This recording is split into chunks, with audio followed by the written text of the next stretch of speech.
माँ दुर्गा का अंतिम रूप माँ सिद्धिदात्री। माँ के हर रूपों के बारे में पंडित जी से हमने चर्चा की और अब हम माँ के अंतिम रूप जो कि माँ सिद्धिदात्री के रूप में जानी जाती है उनके बारे में पंडित जी से चर्चा करते हैं। पंडित जी, माँ सिद्धिदात्री के बारे में विस्तार से बताइए। जय माँ जगदम्बे।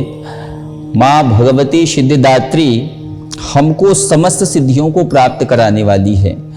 हम क्रमशः हमारे शरीर में 9 द्वार हैं, 9 प्रमुख द्वार कहे गए हैं।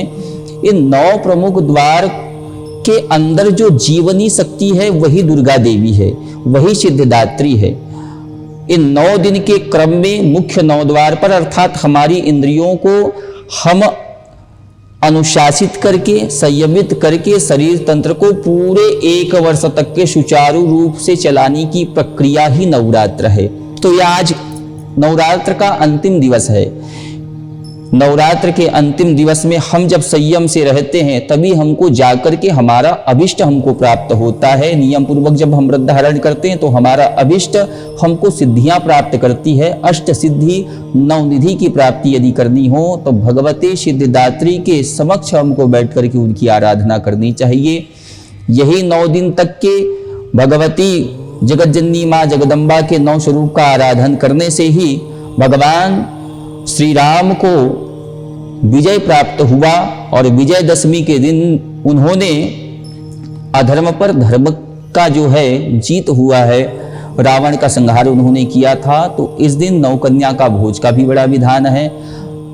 2 से 10 वर्ष की कन्याओं को आप अपने घर में बुला करके ससम्मान पाद प्रक्षाल करके श्रृंगार करके जो भी आपसे भेंट बंद पड़ी उनको भोजन कराएं। 9 कन्या भोज का विशेष महत्व है और इस प्रकार नवरात्र के क्रम में आपके द्वारा किया हुआ पूजन भगवती स्वीकार करती है।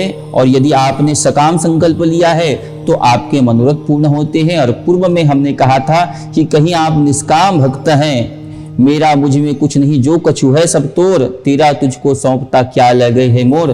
तो यदि इस भाव से आप कहीं भगवती की सेवा कर रहे हैं तो आपने जो सोचा भी नहीं है, कल्पना भी नहीं किया है, इस नवरात्र में भगवती सिद्धिदात्री आपकी झोली में भर करके जाने वाली है। जय माँ जगदम्बे।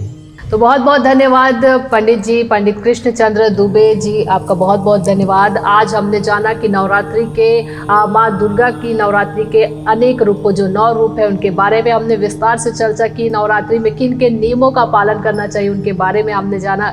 किस तरह से कन्या भोज का विधान है और किन नियमों के पालन करके आप नवरात्रि में माँ दुर्गा को प्रसन्न कर सकते हैं, इन सारी बातों की चर्चा हमने पंडित कृष्णचंद्र दुबे से की है। तो पंडित कृष्णचंद्र दुबे का हम बहुत बहुत धन्यवाद करते हैं। आपको नवरात्रि की ढेर सारी शुभकामनाएं पंडित कृष्णचंद्र दुबे जी। आप सभी भक्तों को भी नवरात्र पर्व की बहुत बहुत शुभकामनाएं। News+21 के माध्यम से जितने भी इस चैनल के दर्शक हैं, आप सभी के ऊपर, आपके घर पर भगवती की कृपा बनी रहे और साथ ही साथ इस परिवार को भी मैं बहुत बहुत शुभकामनाएं देता हूं। आप सबको नवरात्रि की बहुत बहुत शुभकामनाएं। जय माँ जगदम्बे। तो हमारे सभी दर्शकों को, News+21 के सभी दर्शकों को नवरात्रि की ढेर सारी शुभकामनाएं। हम यही आशा करते हैं कि माँ दुर्गा आपके लिए खुशियों से भरा हो, ये जो नवरात्रि का ये जो उत्सव वो आपके लिए खुशियों से भरा हो, यही हमारी शुभकामनाएं हैं। इसी के साथ आप देखते रहिए News+21, आपके हक की बात।